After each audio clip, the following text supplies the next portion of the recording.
अरेर थाना के अंतर्गत इनका जो गांव है बिलाट, वहां से रोशन यादव नाम के एक लड़के की कस्टोडियल डेथ हुई है। उसको लेकर परिवार का जो इल्जाम है उसके संदर्भ में हम लोग यहाँ के पुलिस पदाधिकारी से मिलने आए थे, एसएसपी साहब से। इस पूरे घटना के दो पहलू हैं।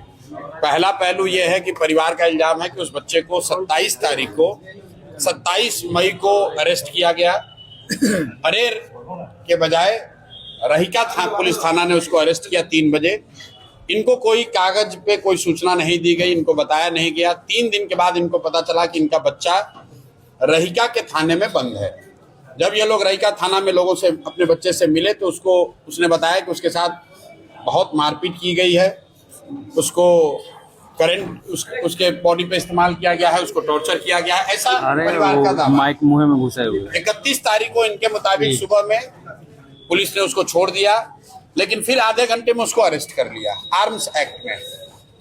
पुलिस का वर्जन यह है कि कहीं गोली चली थी, उस आर्म्स एक्ट में उस बच्चे को अरेस्ट किया गया है।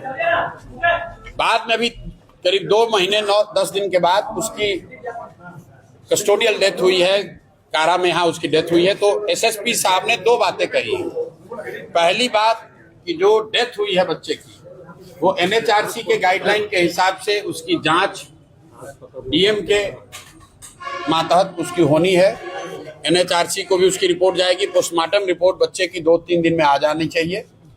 पुलिस का या प्रशासन का, कारा के लोगों का कहना है कि उसने आत्महत्या की है। इनका ऐसा कहना है कि उसकी मारपीट की वजह से उसकी हत्या हुई है। तो वो एक जांच है जो कि जिला प्रशासन को करना है। एनएचआरसी उसमें इन्वॉल्व है। पोस्टमार्टम रिपोर्ट आएगा तो पता चलेगा कि उसने आत्महत्या की है या मारपीट की वजह से उसकी जान गई है। लेकिन उससे जो बड़ा पहलू ये है कि जो 27 मई को जिला पुलिस ने, रहिका थाना ने इनके बच्चे को जो अरेस्ट किया था, उसकी सारी जवाबदेही जिला पुलिस की है। और एसएसपी महोदय ने आज ये कहा है कि 10 दिन के अंदर 27 तारीख को क्यों उस बच्चे को अरेस्ट किया गया, और अगर अरेस्ट किया गया तो क्यों इनको लिखित सूचना नहीं दी गई। रहिका थाना में बिना कोर्ट में प्रोड्यूस किए हुए उस बच्चे को क्यों रखा गया, उसके साथ मारपीट की गई, उसको टॉर्चर किया गया। इन सारी बातों का को जांच करके 10 दिन के अंदर इस पर सख्त से सख्त कार्रवाई होगी। अगर नहीं होगी तो 10 दिन के बाद मैं फिर वापस आऊंगा यहाँ एसएसपी साहब से मिलने। अभी उन्होंने हम लोग के सबके सामने यह आश्वस्त किया है कि 25 तारीख तक जिन अधिकारियों की अगर उनकी कोई गलती होगी तो उनकी जवाबदेही तय होगी, उन पर कार्रवाई होगी ही होगी। ये रहिका थाना के मामले की बात है। दूसरा, जो मंडल कारा में रहते हुए उसकी डेथ हुई है, वो जांच का विषय है। वो जांच अभी चल रही है। पोस्टमार्टम रिपोर्ट 2 या 3 दिन में उन्होंने कहा है आ जाएगी। डीएम उसमें इन्वॉल्व है, एनएचआरसी उसमें इन्वॉल्व है। तो एसएसपी साहब का ऐसा कहना है कि उसमें जो एनएचआरसी की गाइडलाइन है उसके हिसाब से, चूंकि कारा के अंदर उस बच्चे की मृत्यु हुई है, तो एनएचआरसी के गाइडलाइन के हिसाब से वो जांच को किया जाएगा। तो पहले पहलू की जिम्मेवारी जिला पुलिस प्रशासन की है। उन्होंने जिम्मेवारी स्वीकार की है, उन्होंने जांच की बात स्वीकार की है। 10 दिन का समय सीमा तय किया है। रहिका पुलिस थाने की भूमिका या उससे जुड़े हुए कोई भी पुलिस पदाधिकारी की कोई भूमिका जो भी रही होगी उसकी जांच करेंगे और जो उचित कार्रवाई होगी वो करेंगे 10 दिन के अंदर। सर, इस तरह की घटना की पुनरावृत्ति ना हो, जिसके लिए आप लोग क्या करेंगे? देखिए, पुनरावृत्ति न हो ये तो प्रशासन का, सरकार का मामला है। हम लोग तो बस यही उनसे आज आग्रह करने आए थे कि जो पीड़ित परिवार है, बहुत गरीब घर के लोग हैं, देखने से ऐसा नहीं लगता है कि ये कोई क्रिमिनल हैं। इनकी ये माँ है बच्चे की, इनके हस्बैंड की डेथ हो गई है पहले किसी रेल एक्सीडेंट में। इनके पैर में हवाई चप्पल तक नहीं है। 2 इनकी बच्चियां हैं, एक ने आग दिया है और एक बड़ी बहन है।